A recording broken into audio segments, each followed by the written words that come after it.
Bonjour à tous, aujourd'hui on va s'attaquer à la trigonométrie et justement aujourd'hui on va apprendre d'autres formules qui sont plutôt utiles si jamais vous voulez faire des simplifications dans vos calculs et si jamais vous êtes bloqué justement dans un certain endroit dans vos calculs. Donc là on commence directement avec les formules d'addition. Donc justement formule d'addition, vous imaginez bien pourquoi on dit d'addition, parce que on additionne un nombre x et un nombre y. Et et aussi les formules d'addition, mais du coup avec un signe négatif, qui sont à peu près la même chose. Donc, vous allez me dire, c'est quoi ce bordel? Il y a beaucoup trop de trucs à retenir, je ne vais pas réussir. Ce qu'il faut retenir, honnêtement, vous apprenez une des deux formules, celle-là par exemple, et celle-là. Vous retenez justement juste le cos, puis le sin pour le cos, et vous retenez le truc pour le sinus, c'est-à-dire sinus, cos, cos, sinus. Et ce que vous devez apprendre, c'est que pour le cosinus, le signe euh, est différent, et pour le sinus, le signe est le même.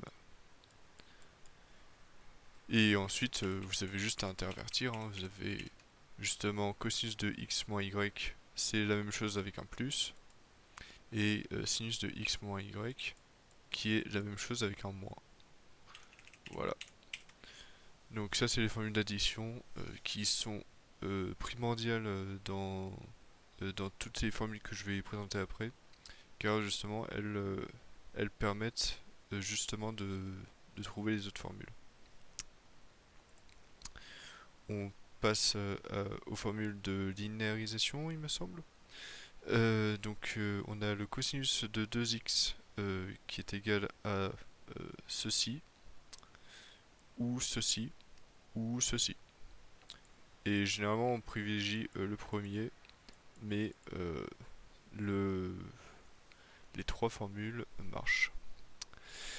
Je vais démontrer pour le cosinus de 2x après. Et pour le sinus de 2x, on a 2 sin de x cos de x. Voilà. Donc je vais faire la démonstration pour le cosinus de x, de 2x. Cosinus de 2x, je peux le noter comme cosinus de x plus x.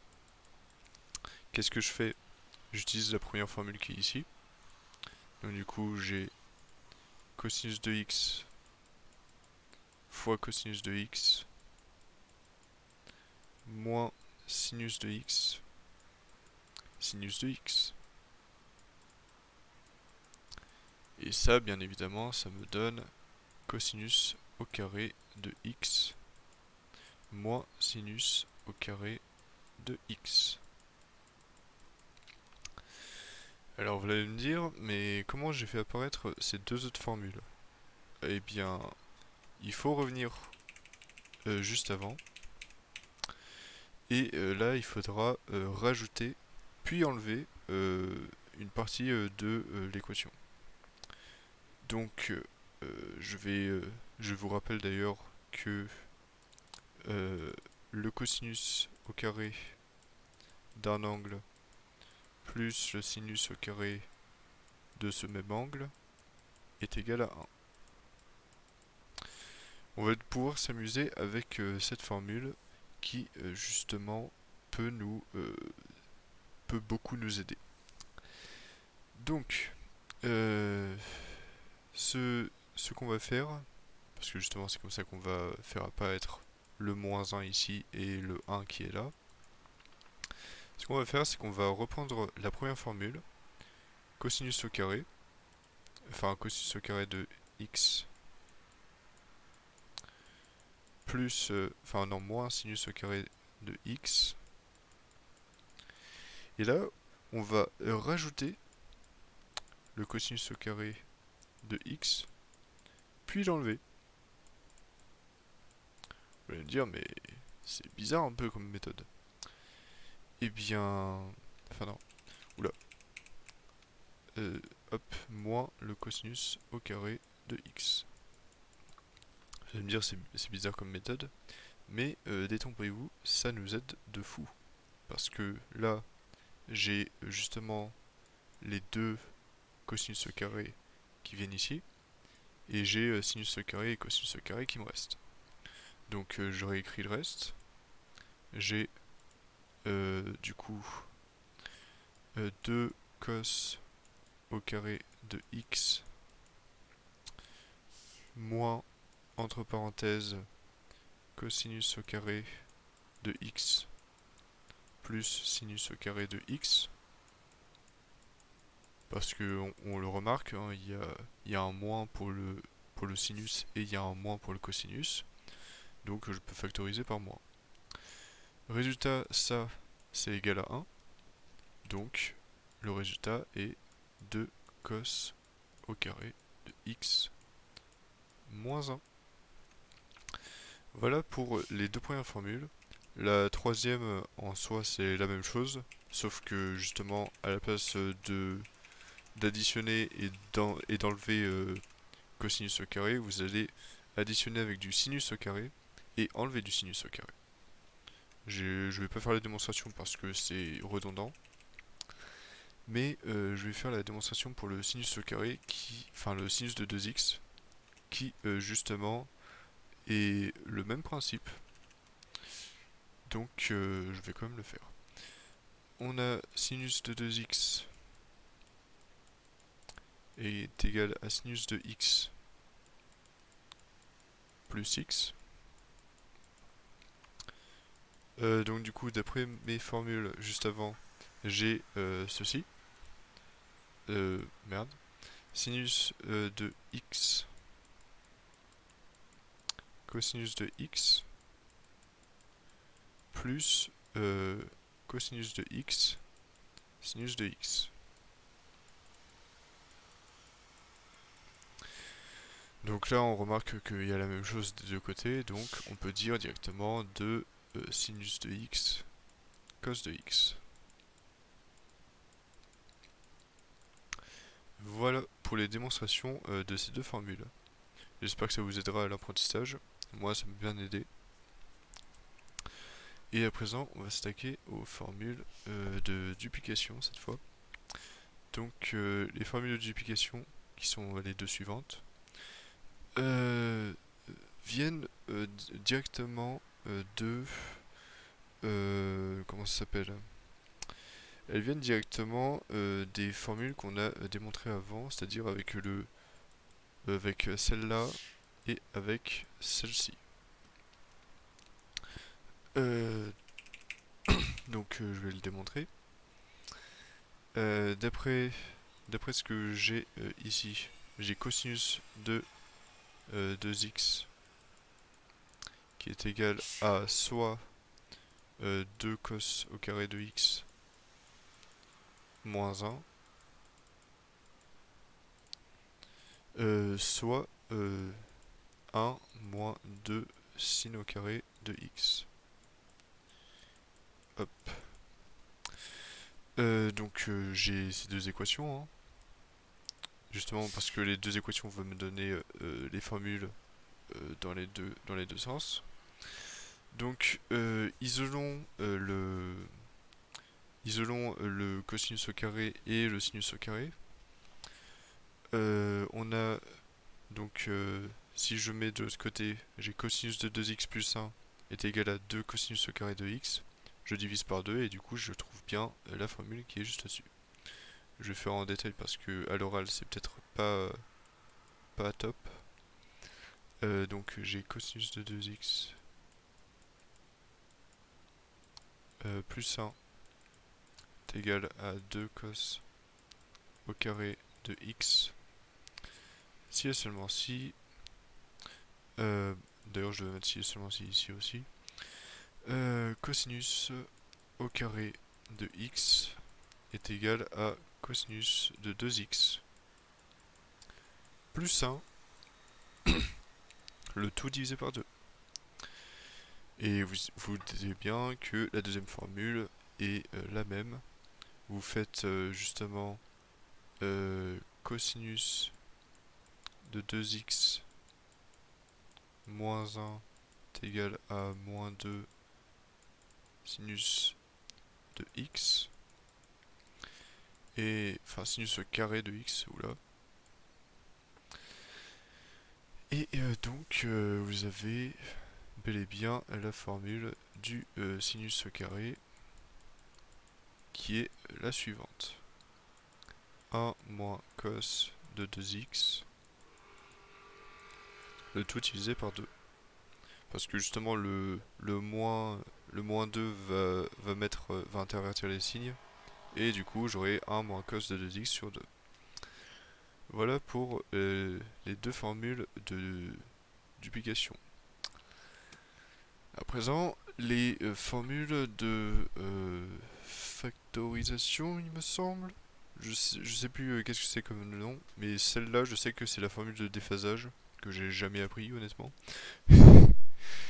Donc, pour ce qui est des deux formules, ici, il faut faire un changement de variable et dire je pose A est égal à x plus y, le tout divisé par 2, et je pose B est égal à x moins y, le tout divisé par 2. Ça va grandement vous aider, car vous aurez du coup cos de a plus b plus cos de a moins b, et ça a priori vous savez faire, et vous aurez donc les formules juste au-dessus. Je vais faire la démonstration pour l'une des deux formules, l'autre c'est la même chose, vous imaginez bien.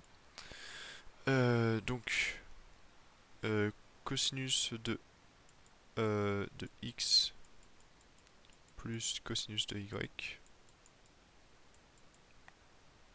Ça c'est égal, après changement de variable, à cosinus de a plus b plus cosinus de a moins b. Je vais quand même mettre mes changements de variable ici pour savoir d'où sortent mes a et mes b. J'ai a est égal à x plus y divisé par 2, et j'ai b est égal à x moins y divisé par 2. Donc oui, vous avez a plus b, donc a priori a plus b ça va me donner x plus x divisé par 2, et ça a priori 2x divisé par 2 ça me donne x, et cos de a moins b bah ce sera la même chose sauf que du coup ça sera y. Suffit de faire un peu de calcul et vous retrouvez ça. Donc d'après les formules qu'on a pour le cosinus, vous avez cosinus de a cosinus de b moins sinus de a sinus de b, et du coup plus le reste, cosinus de a cosinus de b moins sinus, enfin non, plus sinus de a sinus de b. Voilà pour les deux démonstrations, enfin voilà pour la partie explicite. Maintenant, on remarque que ça, ce sont deux termes opposés, et ces deux termes-là sont des termes égaux. Tac. Hop. Donc du coup, ça plus ça me donnera 0. Donc j'ai bien ce qui me reste, c'est-à-dire cosinus de, enfin 2 cosinus de a cosinus de b. Je reviens à mon changement de variable. J'ai cosinus de a, enfin j'ai 2 cosinus de a avec cosinus de, avec a est égal à x plus y, le tout divisé par 2, et cosinus de b qui était égal à x moins y, le tout divisé par 2. Voilà pour la première formule, je vais pas faire la deuxième parce que vous voyez bien que c'est long, c'est redondant, pas la peine, mais vous comprenez le principe de sorte ces formules. Je vais pas démontrer la dernière formule, parce que encore une fois j'ai pas apprise, je, je vois toujours pas l'utilité après un an de prépa. Et bah voilà. Je pense qu'il y a un petit moyen mnémotechnique quand même pour toutes ces formules, c'est que le sinus, il est très souvent négatif dans les formules. Là par exemple, le sinus est négatif, il est encore négatif ici. Pour la formule du sinus, tac, hop, il y a un terme qui est négatif, et apparemment pas ici. Mais vous voyez où je veux en venir, c'est à chaque fois la même chose. Genre, moi c'est mon moyen mnémotechnique, trouvez le vôtre, celui qui vous arrange, et bah, c'est tout ce qu'il faut savoir à peu près pour les formules de Trigo qui sont avancées entre guillemets, car si vous voulez, les formules de Trigo à ce niveau euh, permettent de faire des simplifications en physique et ça nous arrange grandement. J'espère avoir été euh, explicite sur ce chapitre qui, euh, qui franchement peut terrifier les gens parce que c'est du par cœur, oh c'est pas bien, tout ça. Euh, je pense avoir fait les démos. À partir des démos, je pense que vous pouvez soit les retrouver en faisant le même procédé que j'ai fait, soit vous pouvez les apprendre par cœur. Mais honnêtement, je vous conseille d'apprendre par cœur, car ça vous servira grandement dans les études sup. Voilà, c'est tout pour cette vidéo.